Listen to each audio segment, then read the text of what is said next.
আমার একটা আবদার মনে রাখবেন, আপনার মা বাবা যদি আপনার টাকা দিয়ে ওনাদের পেট চলে, যেটা আমাদের সমাজে বলে আর কি, আপনি চালান আপনি খাওয়ান, এমন যদি হয় এই কথা কখনো চিন্তায় আনবেন না আমি আমার মারে খাওয়াই, এই কথা চিন্তায় আনবেন না আমি আমার বাবাকে খাওয়াই, বরং ওনাদের উসিলায় আল্লাহ আপনাকে কামানোর তৌফিক দান করেছে।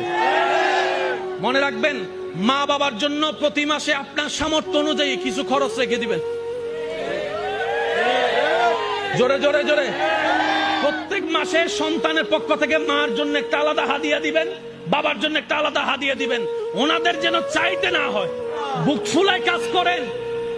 মার জন্য দেন, বাবার জন্য দেন। ঘরে বউ থাকলে বউকে বলেন, ও বউ, তোমার মা বাবা রেখে আসছো, আরেক মা বাবা এখানে আছে, আমি আমার জন্মদাতা মা বাবারও খেয়াল রাখবো।